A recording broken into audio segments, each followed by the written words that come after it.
This is the Rugby Odds, where an unlikely pundit panel of a wordsmith, a WWE legend, a rugby star, and a supermodel scour the globe, seeking best bets and bad behavior. Are you not entertained? Thank you. Much appreciated. We were better than we were last week, and that's what we set out to do, right? We were mediocre last week. We were better this week. And that was John Bradshaw Layfield, the WWE Hall of Famer turned rugby advocate, King Gift Egbelu, the inventor of words, Mike Friday, the three-time Olympic sevens coach, and George Hook, the Irish rugby legend. And what we'll be addressing is on the slate. You can see it there. It's chock full of goodies. Let's get to it. Guys, 51 and 44, somewhat decent of a record. John again, although he's not here again, because he's out gallivanting with the wrestling thing. He was our best picker this week. And Mike, he offset some of your performance here. Yeah, disappointing, aren't I, really? I'm just letting the crew down. I'm just the man for France, really. That's my game now. Pain au chocolat, that's all I am. Oui, ça va de soi. And Gift, you aren't a heck of a lot better, so don't be making fun of Mike. Hey, you know what? You know why? Because I'm getting sabotaged in real time.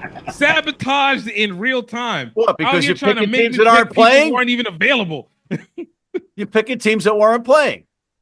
See, I picked what was available to me, and I didn't know that I was being lied to for my embarrassment.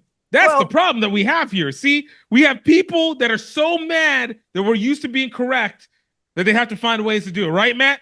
Well, Mike, John, and I had a conversation without you, and we said it was time you started to do your homework, and we were testing you. See how they do? They trying to throw you under the bus, trying to throw the champ when it's just one person responsible. All right, one person responsible. This is the equivalent of saying, I got a lot of countries trying to negotiate with me, but nobody's taking my calls. All I'm going to say is sacre bleu. Own that Frenchness. Très bien, Michel. This was a lesson. It was tough luck. That's why when you picked the Reds playing against the Crusaders, the Reds were off last week. Really, they're blue. and you know what the thing is, though? And I was still correct one way or another because the Crusaders still underwhelmed, still underperformed, and did not beat their own spread. So I was still right, regardless of whatever the color that they were going to be, all right? Whether it's Leonardo or Raphael, the Crusaders are not going to be here. All right, so in essence, you're saying that you still win that match. I still win that match. I still said what I said. Management's going to give you the win. They're going to give you the win, Gift. They owe me for the lies. I appreciate that. Anyway, let's get back to the show. Mike, what was your takeaway from the weekend? Man, the Premiership's getting feisty, physical. So the teams that are up in the physicality are coming good. Sale destroyed Quinn's physically up front over 80 minutes. And then Leicester did a job at Bristol. But I mean, hold my hands up. Called that so wrong. Bristol got physically done by Leicester, and Leicester went with a win. Now they're sat second in the Premiership. But the teams that have the physical edge, we saw Saracens do the same. They're all coming to the forefront in the Premiership in what is a very, very tight race for the top four. And you did indeed talk us all into taking Bristol, so thanks, Mike. You're welcome. Gift, how about you? Look, man, what's going on with Old Glory? It's like every single time they start to look like they're about to turn over a new leaf and they're about to find that like weird consistency where they're going to be the contenders that their defense looks like it's supposed to be. And then they absolutely just lose themselves against teams they're supposed to beat. Like losing to Miami is crazy. Getting walloped in the first half and basically barely still losing, coming back from that. I never understand what this Old Glory team is. And it stands for what I said whenever they played NOLA. This is a team that has the yips because they do the same thing year in and year out. Doesn't matter what stadium they go to, doesn't matter what coach they have, doesn't matter who the starters are. Losing to Miami is crazy. All right, but hold on. Couple of things. I was the sideline reporter for this game, so I was down watching it. And so you were probably the reason why they were first off bat. That was probably the reason. I was flashing light in their eyes. No. Sheehy's guest, he was. Sheehy's guest. Sheehy.com. Anyway, unforced errors, mind-numbing unforced errors, right? Trying to make that extra pass rather than eating the ball, just the base as basic as it gets. But also, I will say this, Miami is getting healthy for the first time. They're starting to play cohesively. They didn't even have half of these guys practicing together until like the last week and a half. And there's no coincidence that they've won these 2 games in a row. Miami's going to be a force down the stretch. They're getting everybody back. Meanwhile, DC still without some of their key players. Fatanata Schultz, they were without Corey Daniel, their tackling machine, and they were still without Hoyland. Those guys are all coming back. Still, the guys on the pitch, you're right, finding ways to lose or get themselves way behind the 8 ball, too much of a mountain to climb. So you're right about that. But I think down 31-7 at halftime is a lot, or near halftime. That's wild, even on the field. But then roaring back, which was impressive, and the good crowd appreciated that. And the crowd, to their credit, didn't abandon them when they were down by that wide margin. So it's good. They just didn't lose by a whole lot. They just lost by a little bit. Exactly. But they still lost. Exactly. But, the Crusaders did win again. They are in first place in Super Rugby, just to get back to Super Rugby. I mean, everybody gets their ups until their downs come in. And also in the URC, as we segue there again, you had the South African teams show up. The Sharks and the Bulls both showed up. The Sharks went into Edinburgh and wanted a slugfest. Etzebeth back being his menacing self. And the Bulls squeaked by Munster at Thomond Park. Unheard of. But let's move on, guys, because we're pressed for time. Let's go to our first recurring segment, Player of the Week. The nominees are Ethan Hooker, number 14 of the Hollywood Bets Sharks, with an incredible game-saving tackle in the 76th minute for the Sharks on Edinburgh's number 13, Matt Curry, denying what should have been a sure Edinburgh try and allowing the Sharks to stay alive and then win it all at death. Sasha Feinberg Ngomazula, the number 10 of the Stormers, the Fly Half's hat trick in Cape Town versus Connacht, was crucial in his team's tight match against the never-quit Galway group. Manuel Ardao, the number 6 for Miami a few weeks back, John discounted him as too small to be the grown-ass man, but he was a giant versus DC in Washington. He was an absolute nuisance and got to be interviewed by yours truly as player of the match. Mike. Ooh, it's a tough out. I don't think you can give it to Ethan on one moment, as much as it was a magic moment. So I'm going to go for Manuel Ardao, the nuisance from Miami, getting it done, being an absolute nose, ensuring that Miami get the win. And you got to interview him. Yeah. I like what Miami has done, and they're kind of coming back, even though I don't still fully have. You just throw them under the bus saying that nobody should lose to them. As I said, I don't have the biggest respect for their winning, but I'm respecting that they're doing it. I still don't trust them to be a winning team. They're still 3 and whatever, right? But I got to give it to Sasha Ngomazulu, all right? Stormers protected their house from the invaders from Ireland, all right? Look, I give them a lot of credit because I don't think the Stormers are the best team in South Africa. I think they're the worst, to be perfectly honest with you. But they showed out, and a hat trick is something to be said. And, give it to him. All right. Now, Matt, see what just happened here. Now we have what is called a tie-breaking moment. All right. One person has won, the other one. It's not 2 and 1, and now you're breaking a tie as the 4th person. But I could pick the guy that you didn't pick, either one of you, and then that would be a tie. Well, you could be an evil person like that. Yes. Right. For one moment. Like Ethan Hooker. For one moment. I could pick Ethan Hooker. But I won't. I'm going to pick Manuel Ardao, the number 6 for Miami. He was an animal, and he was gracious after the match. Let's move on to your favorite segment, Gift. Grown-ass man! And the nominees are Eben Etzebeth, the number 4 of the Sharks, was impossible not to notice in Edinburgh, particularly in the ruckus he was at the center of in the 46th minute of their huge road win. He did get a yellow for his indiscretions, but played the full match with no scrum cap, so John Layfield.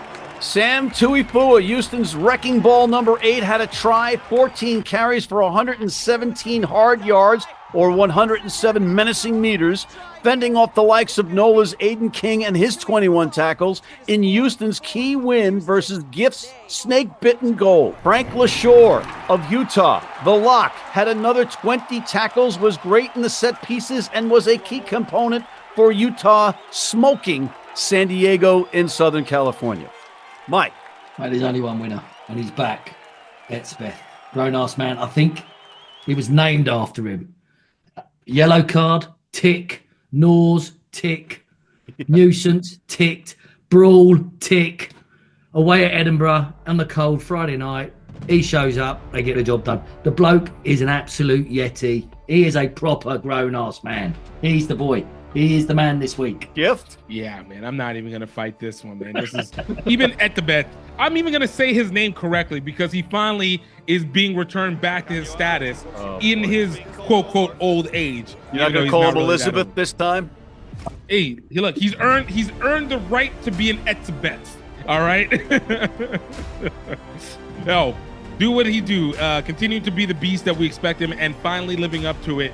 Again, he's been so injured for so long, it just doesn't feel like he's the same person anymore. But it's nice to see those moments again. All right. Sam Tuifua, Houston's number 8. He was a monster. And so was Frank Lahore. But I'm going to make it unanimous. I'm afraid of Eben Etzebeth. Eben Etzebeth is this week's grown-ass man. Gentlemen, we got to take a break. We're going to send you guys to the green room, bring George in for headlines with Hook, and then come back with you guys to do our picks after this. If you're in New York City and want to watch some great rugby, have some great food, and some great times, go to the world's best rugby pub, the Pig and Whistle on West 36th Street.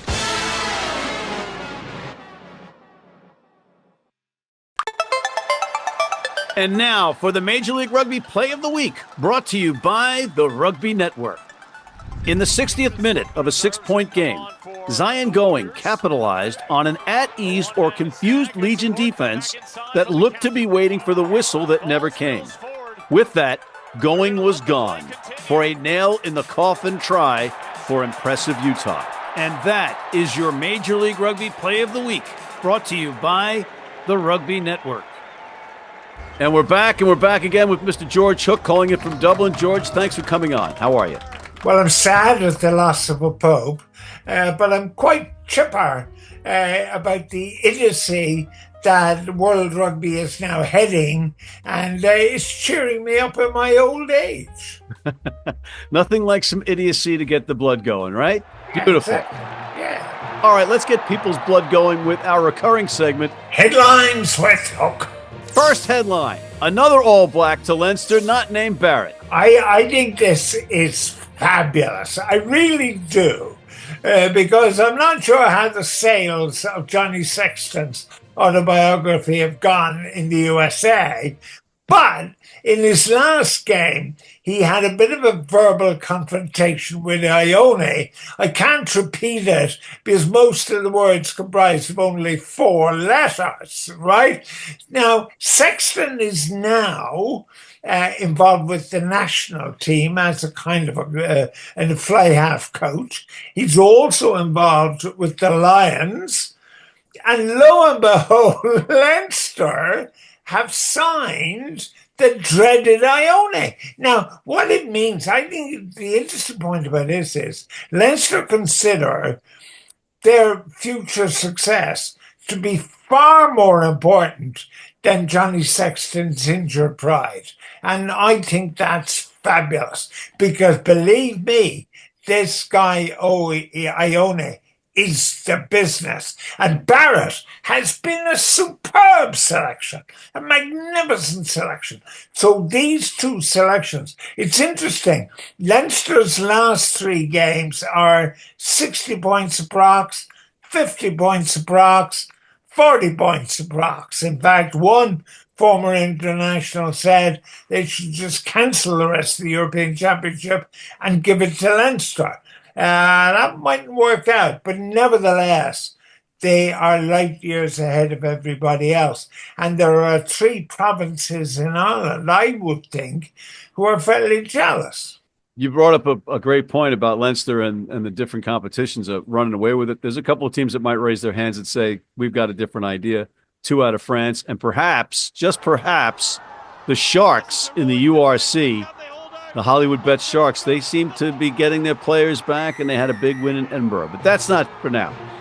Second headline, the idiot referee.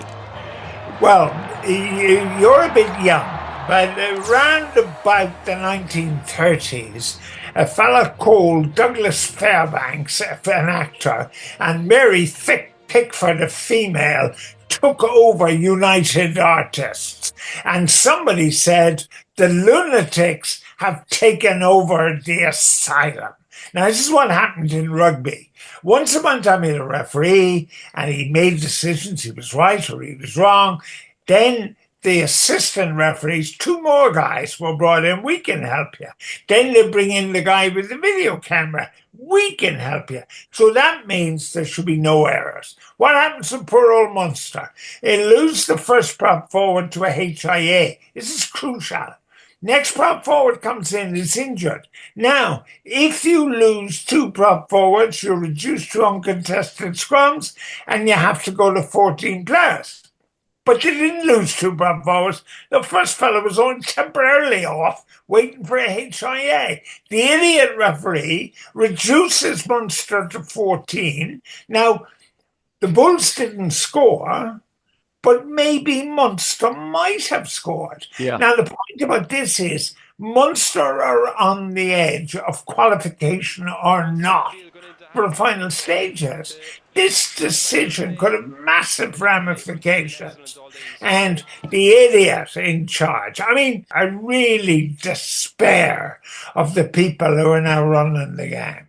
Because once upon a time, it was funny, they used to meet in a gentleman's club in London, you see, and they would drink a lot of wine and they would drink a lot of port, and then these rotund old men would scrummage in the restaurants to change the rules of the scrum. Now they're all sober and steadfast and young, and they get it all wrong. The old guys got it right.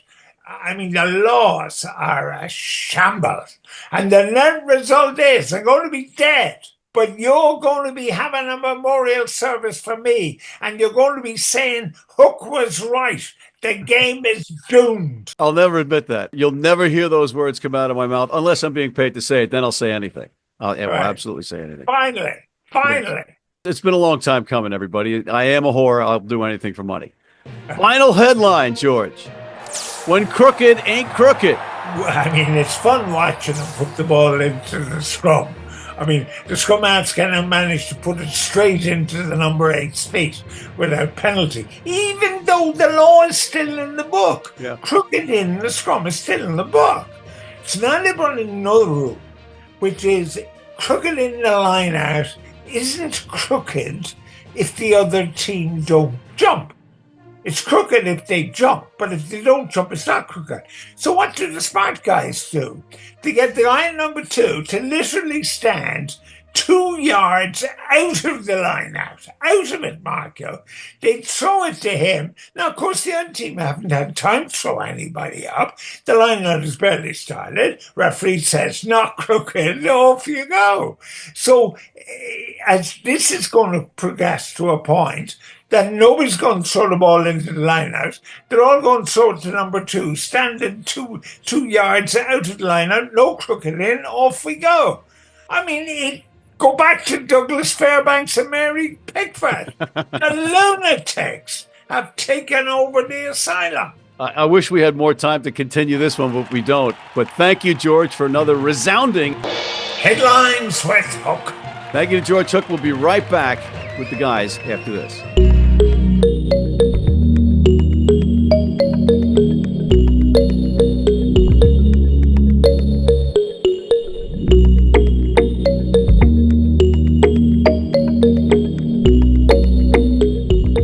And action! We're all Big Rugby, and John Layfield sucks. And he's from WWE, which is not even a real league. And what about Crazy Pat Holney, the Chicago Hounds fan? Did you ever hear of Vince McMahon? That's me! You need your cleats? You need them tomorrow? If you order today by 3 p.m. New York time or noon LA time, they can have them to you tomorrow. Young, old, male, female, if you're playing on turf, if you're playing on grass, if you're playing in the rain, you're playing in the heat, they've got you covered. RugbyNow.com. Go there now.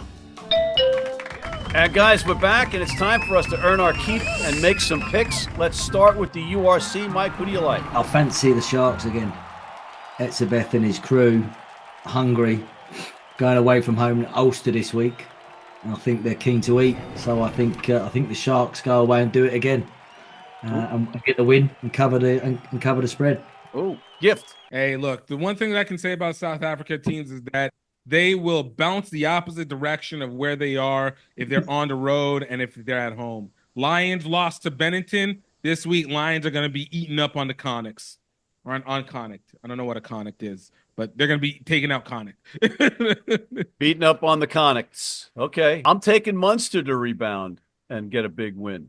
And here's what John had to say. Give me the Bulls going to Glasgow, getting 3.5 points. All right. Moving along to this side of the pond, let's go to the MLR. Mike, who do you like in the MLR? Well, I know they didn't rock up last week at home against Utah, but I'm going to take San Diego to get the job done in LA. LA will have come back from their game on Tuesday against New England, so they'll be battered, bruised, and tired. And I think San Diego will be fresh. They've only got to come up the road. So San Diego to win in LA, and cover the spread. Yeah, just insane scheduling. Gift, how about you? Look, man, I'm looking at that NOLA-Seattle game. Seattle just got beat up. That is a tough game to go from. So to go and jump back again this weekend to take on NOLA. NOLA might have been snake bitten, as you said, even though they only lost by 2 points. But NOLA's a team that's ready for that, and they'll wear down a West Coast time zone jumping Seattle team that's just already struggling in and of it themselves, no matter how much Matt wants to be able to defend them in their quote comeback season so far. Well, they look good. It was a physical game that they won. So what do you want? The anthem. It's the anthem, but that jump is going to be too much. It's too much to go west, go to the future, jump back to the past. It's too much. All right, it's all so hard to keep track of. I don't know whether I'm coming or going. The schedule makers are driving us batty, specifically me. I'm going to be drooling in a home in about 2 weeks. But before I do go to that home, I'm picking Miami. I'm taking Miami. What are you going to do? They're back, Gift. They're playing well. They're playing well, and they're getting healthy. Miami. It's their ultimate game that they're going to let go. And against the battered Anthem who played the night before. The Anthem are going to play 4 times a week for the rest of the season. I need the game time, real minutes. Just to get them reps. Get the USA players reps together. Meaningful minutes. Yeah. Excellent. And here's what Big Johnny had to say. Give me Houston at home. I think DC plays much better at home than they do on the road, and I think Houston is the same. So give me Houston at home. All right, fellas, before we get to a break, we got to go to the Premiership, and Mike can strut his stuff because he knows everything about the Premiership, despite what his record might indicate. Mike, who do you like in the Premiership? It's going to be a big weekend in the Premiership. Some big games. Big games. I think Leicester at home against Harlequins. Leicester win that game, and they're probably pretty much in the top 4. So I think Leicester, physical, impressive last week. I think they're at home. They're hungry. Harlequins struggling a little bit, playing some mercurial stuff at times, but physically Leicester too much. I think Leicester win, cover the 7.5, sadly. That is sad. That's very sad. I'm getting emotional. Gift, change it up. One of the best, I think is going to be the best game for this weekend. Saracens versus Sale. An absolute body destruction fest. Might give the reminder, if anybody watches it, of old school Steelers versus Ravens. I think this is going to be one of those games. I'm going to be giving it to the Saracens. I do think that they have the, the competitive possible edge. I think just slightly, even if Sale is getting the favorability. But I do think that regardless of whoever comes out of it, everybody's going to be broken at the end. Okay. All right. So it's going to be a heavyweight battle. Ali Foreman. I'm going to go with my Chiefs. My Chiefs to cover. They're a covering machine at this point for the rest of the year. They're surprising everybody. And we can't not get John's pick, so let's see what he had to say. Bath minus 24.5. Way too many points. Give me Newcastle. All right, fellas, we got to take a break, and then we'll come back with our Super Rugby picks and our picks of the week and get the heck out of here after this. From New York City comes America's longest-running and most popular rugby show. The biggest names in Major League Rugby, MLR highlights, and big match previews. Rugby Wrap-Up presents MLR Weekly, made in New York City. Hey, U.S. fans, you can tune into every match live on Flow Rugby. How do we know that? Because we're on there all the time. All right, we're back, and we're just about done. We got to go to all the way down under and go to the Super Rugby setup. Mike, who do you like at Super Rugby? Right, well, I disrespected them last week. I'm not going to do that again. I'm going to take the Brumbies at home against Hurricanes to cover. Impressive last week, playing good footy. So Brumbies, take the win. Come on, you got Stephen Larkham down there. Come on, you know, he's calling the shots. Gift? Look, man, this is one that I had to actually check correctly because obviously saboteurs here don't want us to be great. But, man, that Fijian Druas versus Moana Pacifica, even though Moana Pacifica got absolutely boat raced against the Brumbies last week, I still don't think they're going to get the win. And I think this island versus island rivalry is going to just get really heated up. Look for Fijian Drua to actually cover against the Pacifica. Minus 6.5 for Pacifica. I think the Drew are going to be really bringing their full force on this one. This is a pride game, not just a winning game. And here's what John had to say. Western Force getting 21.5. Give me Western Force. All right, I'm going to go in the Color Cup. I'm going with the Blues over the Reds. And that leads us to John's favorite segment, Picks of the Week, Johnny. Mike, who do you like? Well, I am going to go very French, as always. We are looking in the top 14 for that cheeky away winner. And this week, my friends, it will be Toulon. Toulon to cover the 5.5 away at Vans. You heard it here first. Oh, très bien, mon frère. Très bien. Gift. Okay, look, there is one thing that we know for sure, that Matt is going to try and saboteur, and as a result, I'm coming back. Reds will be taking on the Blues, get the win against the Blues to make up for the lies spoken on them from last week, putting them under the bus and trying to treat us like fools. All right, Reds over the Bulls. Let's go to John. All right, Matty. I'm going to have my picks of the week, Matty. Because everybody hates you, Matty. So I'm going with Utah. Utah against Chicago. Utah is making statements that boys can score a ton of points. Give me Utah. Matty. All right, I'm going to go with the over in the Miami versus Anthem track meet that's going to be taking place. Over 47 points. And on that note, gentlemen, we are out of time. I want to thank John Bradshaw Layfield, the WWE Hall of Famer turned rugby advocate, King Gift Egbelu, the inventor of words and picks, Mike Friday, the three-time Olympic sevens coach, George Hook, the Irish rugby legend, and thank you for tuning in. Please check out MLR Weekly, hit that subscribe button on YouTube, sign up for our weekly newsletter, it will kill you, and please join our American Red Cross blood donor team.